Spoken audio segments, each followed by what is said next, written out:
출애굽기 15장 22에서 27절. 모세가 홍해에서 이스라엘을 인도하매 그들이 나와서 수르 광야로 들어가서 거기서 사흘 길을 걸었으나 물을 얻지 못하고 마라에 이르렀더니 그곳 물이 써서 마시지 못하겠으므로 그 이름을 마라라 하였더라. 백성이 모세에게 원망하여 이르되 우리가 무엇을 마실까 하매 모세가 여호와께 부르짖었더니 여호와께서 그에게 한 나무를 가리키시니 그가 물에 던지니 물이 달게 되었더라. 거기서 여호와께서 그들을 위하여 법도와 율례를 정하시고 그들을 시험하실세 이르시되 너희가 너희 하나님 나 여호와의 말을 들어 순종하고 내가 보기에 의를 행하며 내 계명에 귀를 기울이며 내 모든 규례를 지키면 내가 애굽 사람에게 내린 모든 질병 중 하나도 너희에게 내리지 아니하리니 이는 너희를 치료하는 여호와임이라. 그들이 엘림에 이르니 거기에 물 샘 12과 종려나무 70그루가 있는지라. 거기서 그들이 그 물 곁에 장막을 치니라. 오늘 말씀은 이전 구절에 나오는 찬송과 경배와 반대되는 모습을 보여주고 있습니다. 기쁨의 찬양을 드린 이후 하나님은 이스라엘 백성을 3일 동안 광야로 인도하십니다. 그러나 그곳은 물이 없었습니다.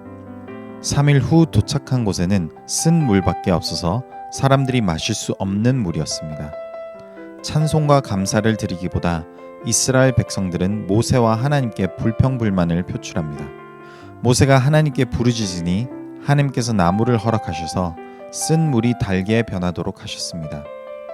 그리고 이스라엘을 향하여 선포하셨습니다. 하나님의 말씀을 듣고 그대로 행하면 하나님께서 그들을 축복하실 것을 말씀하셨습니다. 마라의 사건이 있은 후 하나님께서 이스라엘 백성을 엘림으로 인도하셨습니다. 그곳에서 이스라엘은 충분한 물을 찾았고 휴식을 취할 수 있었습니다.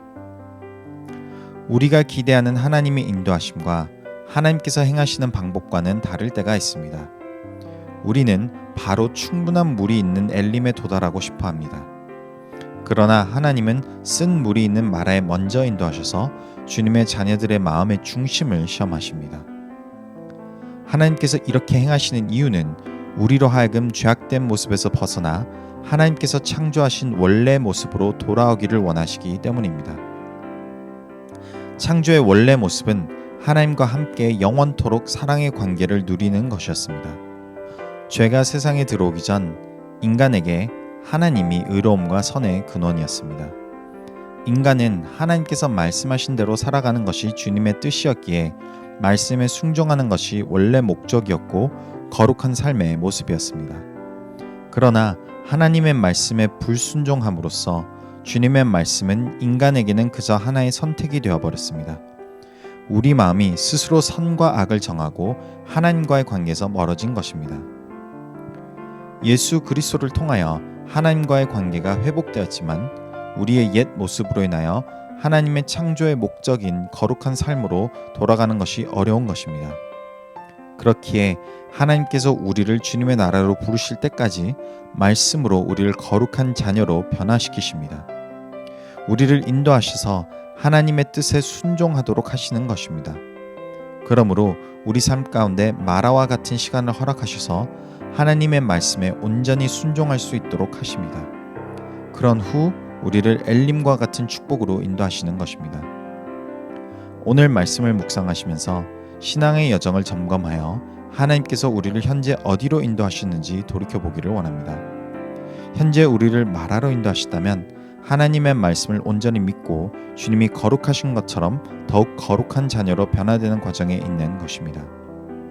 하나님께서 우리를 위하여 엘림과 같은 축복을 예배하셨기 때문에 오늘도 하나님께서 인도하시는 과정 가운데 믿음으로 나아가서 더욱 예수를 닮아가는 귀한 시간이 되시길 주님의 이름으로 축복합니다.